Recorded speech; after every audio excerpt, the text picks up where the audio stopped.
It's no secret to anyone that, in Brazil, we have countless mafias. The Department of Motor Vehicles Mafia, which comes along with the ticket industry and all the scams when it's time to get your driver's license. Fuel Mafia. Not only informing cartels to keep gas prices high, but also in the scams at the pumps.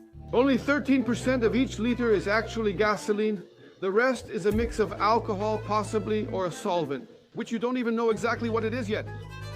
Tow truck mafia and coffee mafia. The list is practically endless. On many levels, we get taken advantage of practically every day and by several mafias. And that's not even counting the fact that we work 5 months a year just to pay taxes. But in 2024, a new mafia was discovered. And the worst part, it operated for 20 years against Brazilian workers themselves. 33 multinational companies are involved in a collusion scheme to harm thousands or even hundreds of thousands of Brazilian workers. According to Administrative Council for Economic Defense, the agency that fights unfair competition in Brazil, these companies allegedly shared confidential data about their employees with each other. In 2023, the Administrative Council for Economic Defense launched a formal investigation. The reason? Strong evidence that these companies exchanged strategic information to create a kind of labor cartel. But to understand how 33 corporate giants became suspects in forming the biggest cartel in Brazil, we need to go back to a meeting room with air conditioning and the smell of corporate coffee.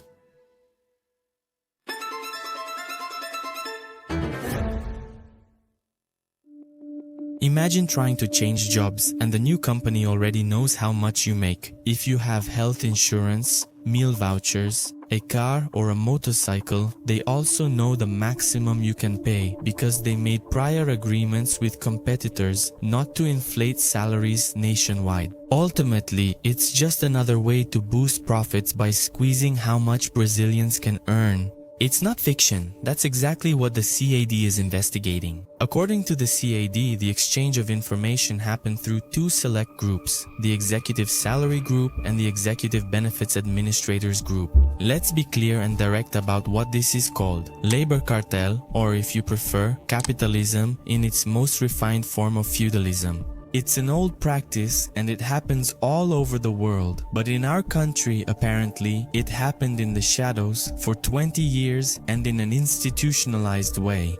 And what's most surreal, many of these companies don't even operate in the same sectors, but they found a common ground, cutting costs by using you as the adjustment variable. On the long list of companies are Coca-Cola, Nestlé, Volkswagen, Vale, Natura, Monsanto, International Business Machines C&A, Pirelli, and even Serasa. So, the mafia, the collusion, went from the food and beverage industry to the fashion, pharmaceutical, logistics sectors, and even car manufacturers. But what makes this case even darker is the level of organization behind all of it. But remember, these information exchanges are all for efficiency. The justification is to create a salary benchmark, but they just won't tell you that this benchmark is used to level down what you earn. The CAD notes the data exchanges occurred for years in both formal and informal meetings and via corporate emails. No secret or coded messages. Because when you have too much power, you stop hiding and even use WhatsApp groups to plot an evil plan.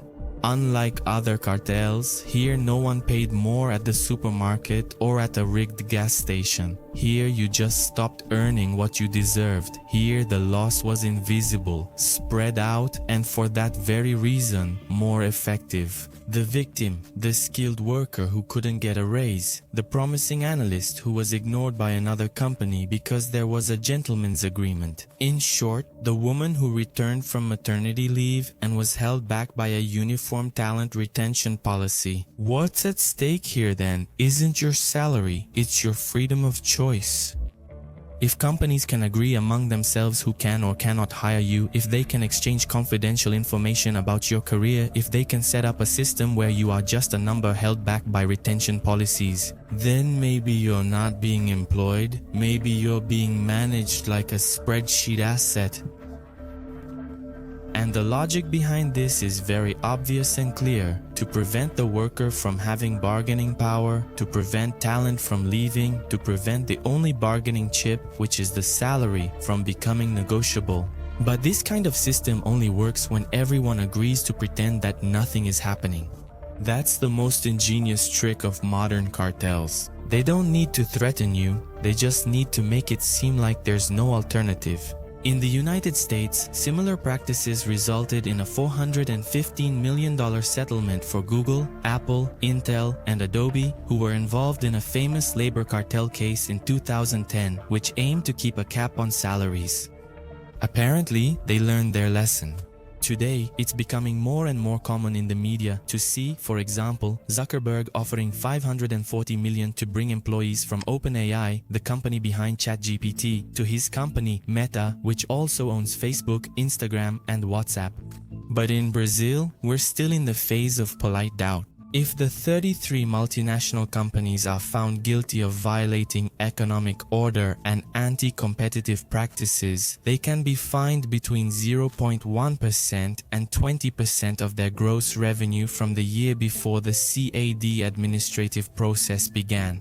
We've heard of fuel cartels, we've already seen contractor cartels, but the most efficient cartel is the one that turns the labor market into a rigged board, where the dice are loaded and you're always playing with less. The CAD investigations are still confidential. Maybe it will end with a quiet deal and a token fine. But one thing is certain, if they got together to fix your value, it's because they knew you were worth much more than they were willing to pay. And that by itself already says everything.